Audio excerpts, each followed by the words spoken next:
Good morning.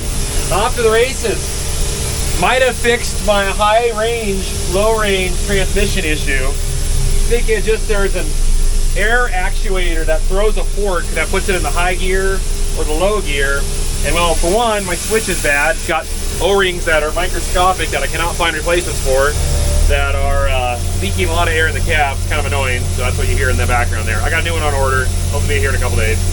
Second thing was the actuator, when you throw it between the high and low range, I don't think it's throwing the fork fully to engage the detent so it stays locked into the high range. So it keeps popping out. So I think we fixed it. I go down there and force it into the right range. So this is the first test drive with it back in the high. I'm in high 1 and I'm already going faster in high 1 than low 6. And I've got high 2 and high 3. Let's see if she goes.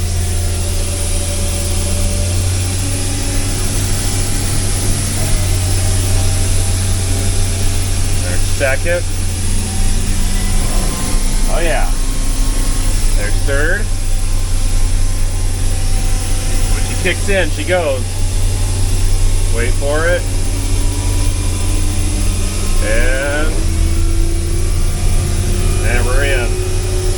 Oh, that feels good.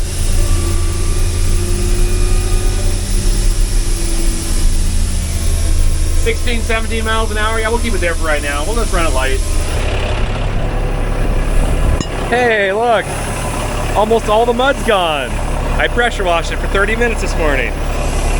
Could have saved that if I just wouldn't have gotten stuck. Still some up there. So here's the fork. Oh yeah, see, it's still in high. This needs to come out.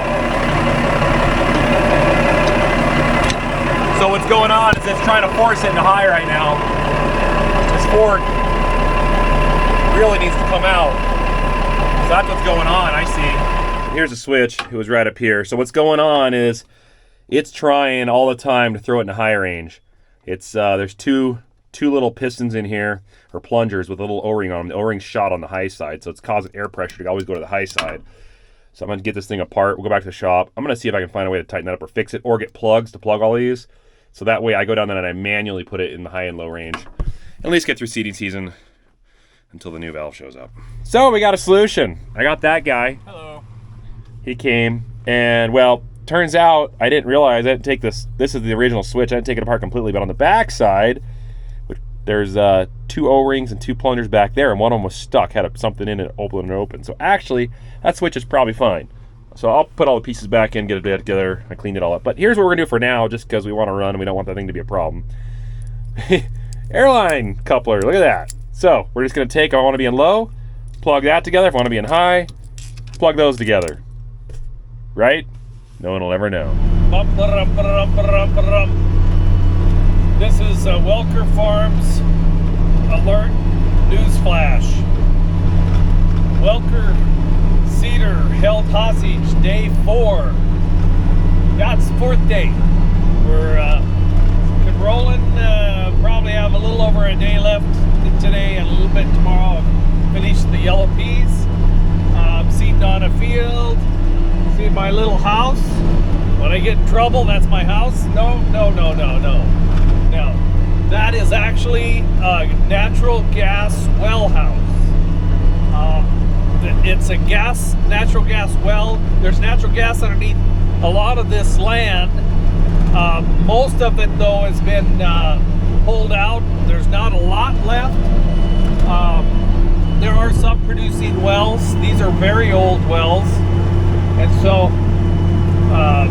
they still have the house there.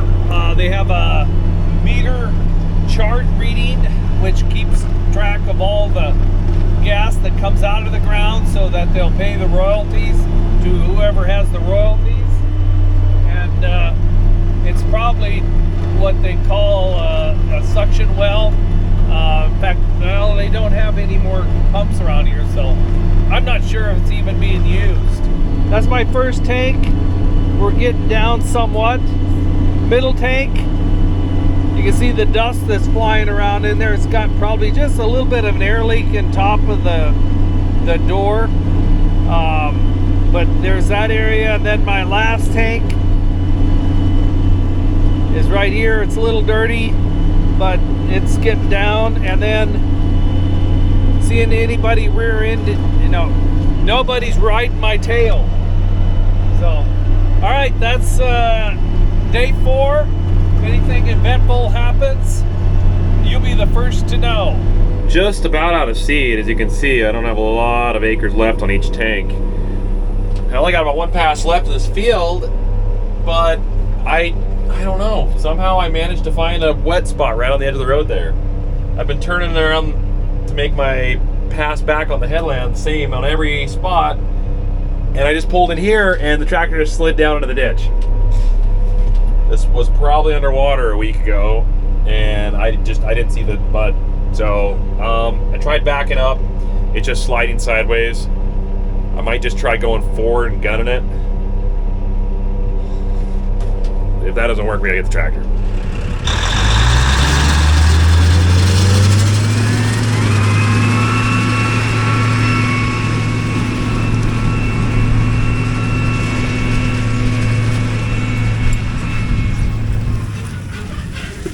Did it! All right, let's look at the carnage. Oh yeah, yep. She's a little muddy here. My bad, my bad. We'll see these ruts for the next 14 months, 15 months, and then maybe they'll go away when we farm it again. Who knows? All right.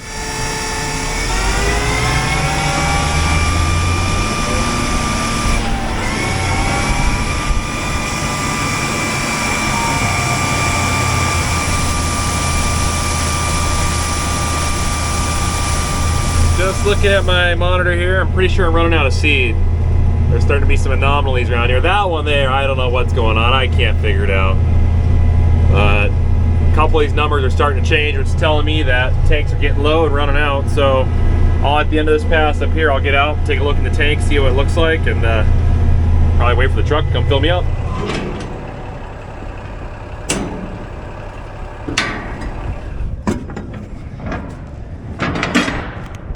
Yep, that one's empty. That one's pretty much empty. I guess those are the same ones, duh. That one is just about empty. And that one's just about empty. All right, that answers it. We need seed.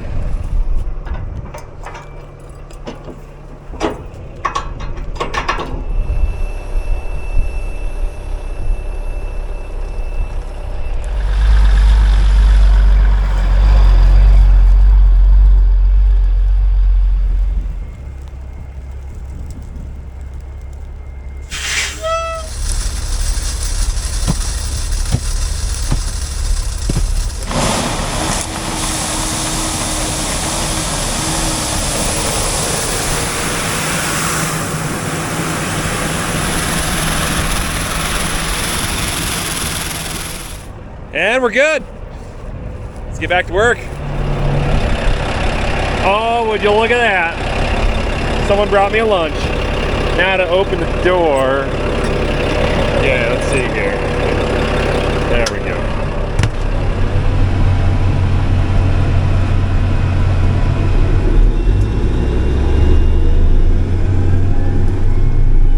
I'm always amazed at the things that an air drill can pick up off the field. I know it's like a rake, and I guess that makes sense. It's got like basically fingers that can grab stuff, but look what I got. Crop lifter for our headers. So, where did Case IH engineer this toolbar to temporarily hold a crop lifter? Right there. Won't even scratch the paint. Wrapped all this area up. Now to go across the interstate. That's across the bridge that we take every year. You guys see that in the videos, drones and everything. Well, I'm a one-man show this time, and I'm not going to fly the drone and drive across at the same time. I could. Maybe on the way back. Guess what? We have the new hydraulic pump right here, which is awesome. That means we can take the old one off, put that on, put new hydraulic oil, new filters in that bud, and then we can start seeding with it. And we got the little bud disconnected, and it's hooked up to the land roller, and Wiggles is running that. So anyways, the hydraulic pump is located on the front of the engine. They have an auxiliary port or accessory port on the front and back of this KTA engine. And the main pump that we have to change is this bad boy right here. which is really not that bad at all. So total, we have, that's 8, we have 10 bolts to remove and put on with new lines, and then we should be good to go. Okay, let's do a thin wall, that will work. Use this bad boy if it'll work. And this bad boy, and that. And let's start taking it apart.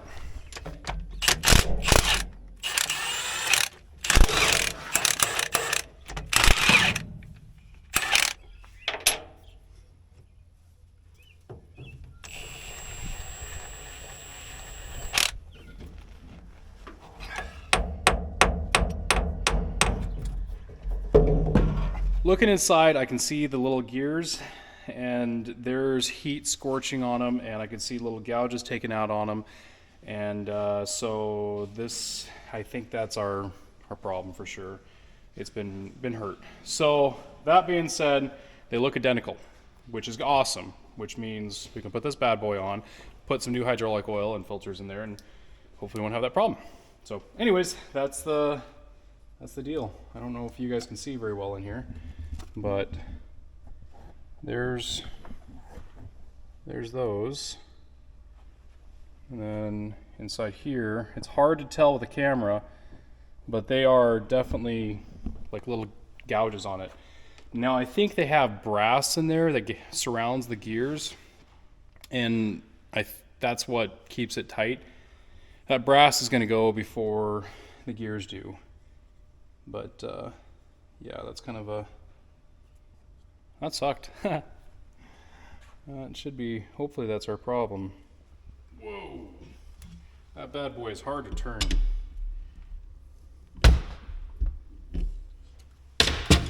Okay, let's go put this bad boy on. A little bit of weight to it. Not too bad though.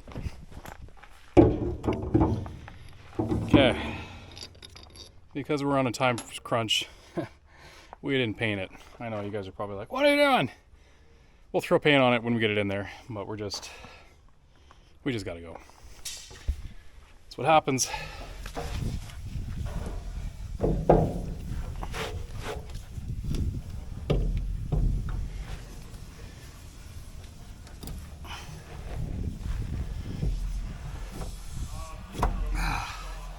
Oh, that was a little bit challenging.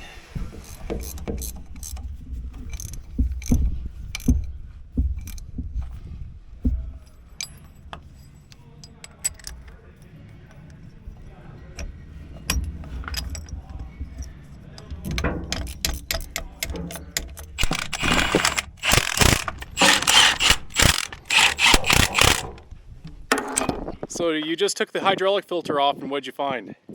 Well, what I found is a UFO flying through the system, unidentified object. Well, we got it identified though.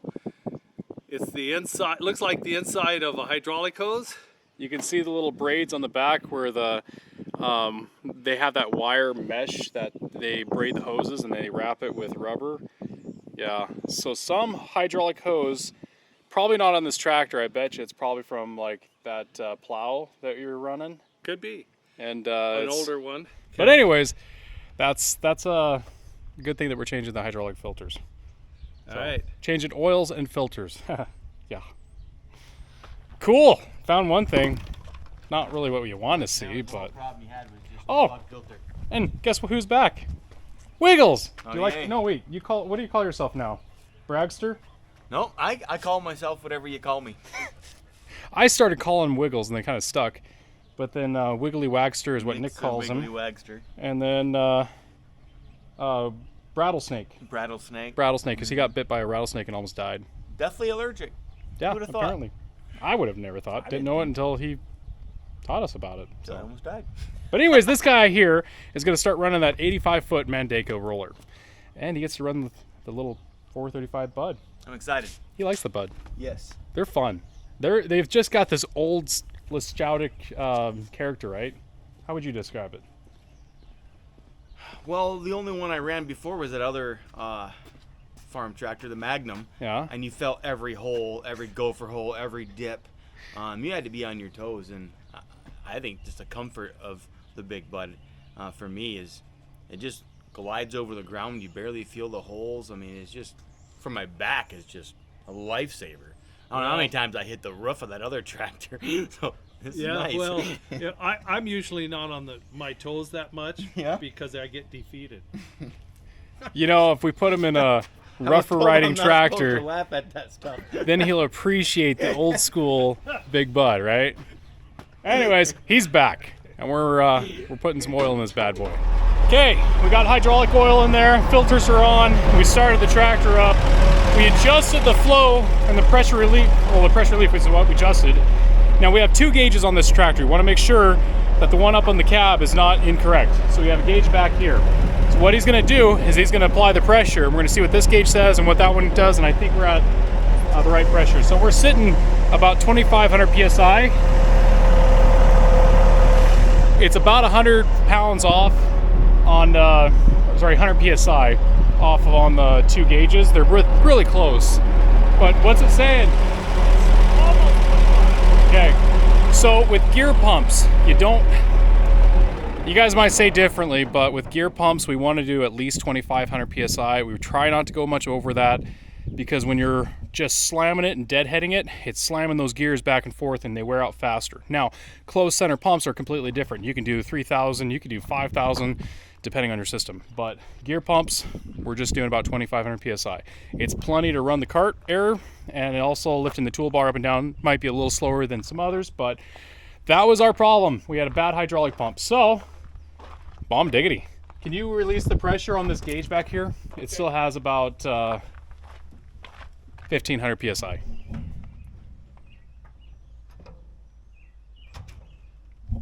Beautiful, okay. All right, so I'll set that the locking nut on that, come on. Okay, perfect. And then put this one in. Okay, so then how we adjust the hydraulic pressure on this tractor is the valve body underneath the cab has got a pressure relief, and it's also, the pressure relief is how you set your pressure. And then we got it tightened up where we want. This is the locking nut. Reach up underneath here, do the Braille method, and screw it on a little bit so it doesn't adjust itself while you're running. So that's 1.5 inches.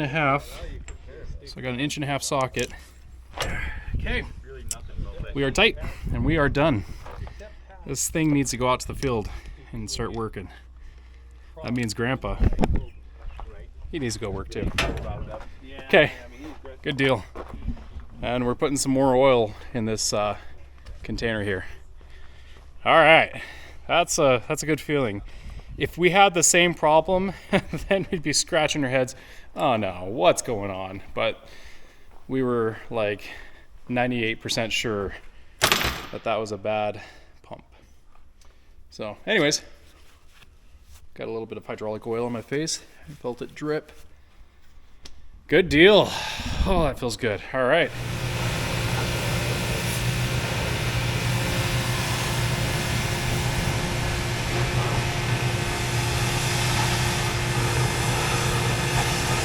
Now let's find out how much hydraulic pressure do we have with this auger, because it used to spin really slow. The tractor's a little bit of a high idle.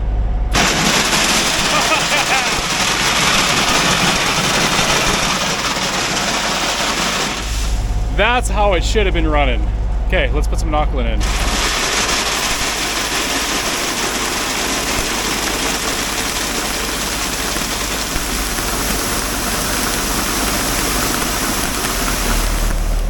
It's ready. Let's go to the field. Wait, is it that ready? Oh, haha! Oh, you clever. You clever, Nick. That ready.